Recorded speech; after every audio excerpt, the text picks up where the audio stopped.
Hey guys, welcome back to my channel. So today I'm going to be making a video with just these two tools, a large universal hard slicker brush and a metal greyhound comb, and show you how to go about identifying and checking for mats on a Shih Tzu type coat, and how to go about brushing them out. So this is my dog. I've been grooming for a gazillion years. I don't come home and groom my dogs for fun at the end of the night. So my dogs look like crap all the time. Don't come at me. So I'm going to, I'm going to explain this first. This is a detangler product. I like to use this more as a spritz, like on a lab after a bath, just to give them a good shine and help get a little bit more of that undercoat out, rather than using it as a detangler. I'm not a huge fan of dousing down your dog and then brushing them out. But in this case, in this video, I'm going to show you how to do that if you are one of those people that likes to use detanglers. Nothing wrong with it. More power to you. I just don't. First of all, I don't have time for it, because with this particular product right here, it works the best if you spray it liberally on the matted area, kind of pat it in. You don't want to be rubbing that coat because it's going to cause more mats, but make sure it's, worked all into that coat. Let the dog dry, then come back and brush it out, because it's going to be less irritating to the dog and a lot easier on you and the dog, and less mess if you try to brush it out when this product is actually dry.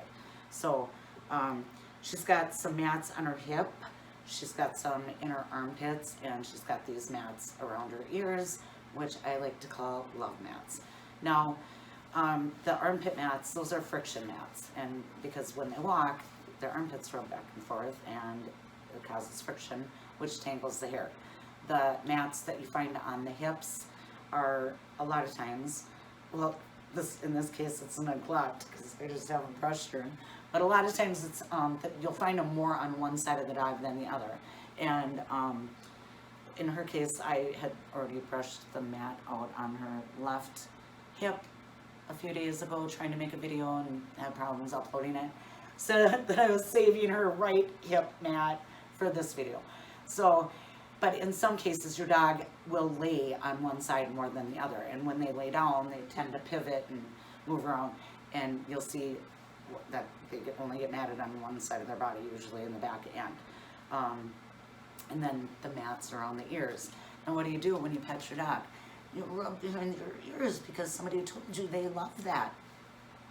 They don't love that any more than a pat on the head or petting like this. But we all do it. I am guilty. She's got mats to prove it. And she's got a lot of people that love her, and they all do that. And then they brush under her chin, and she's got a big, huge mat under her chin too. But she's getting actually getting a haircut tomorrow. But I thought, oh, why not put Sadie back up on that grooming table and brush that mat out just for fun? So I'll zoom in and show you how to identify a mat, and then I'll come back and after I douse her down with this and let it dry, and show you how I go about brushing that mat out, and then checking to make sure that it was brushed out. All right? Okay, so right now she looks like a mess. She's got a really soft cottony coat, so I can brush her out, and then 5 minutes later she looks like a disaster. Now, if you lift up the coat, you can see this whole area. You can't just separate the hair and it gets down to the skin. I'm doing this backwards, so it's kind of hard to tell through the lens. But up here, if I separate the hair, it just gets right down to the skin. And you can see that there's not spiderwebby type hair stuff going on. So I don't even know how to explain it. But if you just feel this area, it feels like one big chunk. Now, it's not matted to the point that I can't brush this out. She's not going to like it, but I'm not going to hurt her skin. So here are a couple big mats that you can see how it just kind of clumps together. So So now that the glow coat is dry, which it doesn't look like it is, it's silicone based, so she just looks super greasy. I'm gonna visually cut her body into 4/4 so that I can work on one section at a time. Because if you're skipping around, you're gonna miss spots, you're gonna feel like you never are gonna complete the what you're trying to do. So I'm gonna start with this back right bottom foot, and I'm gonna lift up the hair, and I'm just gonna brush all the way around her foot. And I'm using the flat part of this brush. I'm not using the edges of it, and I'll show you why in a second. But I'm gonna go all the way around that whole foot, getting all the way down to the skin. And if you feel like little tensions, that means you need to brush that part again. So go around with the brush, and then go check with the comb and get all the way down to the skin. And if you can get through without hesitation, then you can move on to the next section. So then that next part, you just let a little bit of that hair down and kind of brush in layers and go all the way around the leg.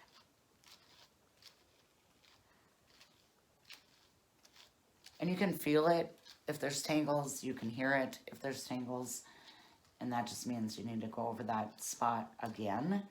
And it's better to do it at this time when you're doing this in layers, instead of letting all that hair down and then having to go and find that layer that you were working on. So that's why I like to go in layers. And then check with the comb, that whole section that you just brushed out. And if there's no hesitation, then you can move on to the next section. So what I mean by hesitation is if I brushed out and I thought it was done, this whole next layer, and then I go through with the comb, and the comb is sticking, that means that area needs to be brushed more. So you don't move on up the leg until that area is all the way done. Now, what's important, and also you have to be really careful, you want to get all the way down to the skin, but you don't want to hurt the skin. And so that's what I was talking about when I said I would show you in a second about how to use this brush. You don't want to be using the edges of it. You want to use it flat. Go all the way around and keep working in sections until that area is brushed out. Now I already know this section or this layer is not brushed out, so I'm gonna keep that hair up, and I'll just check to show you guys this is not brushed out. So I'm gonna lift it back up and put it into my fingers and then start over brushing it.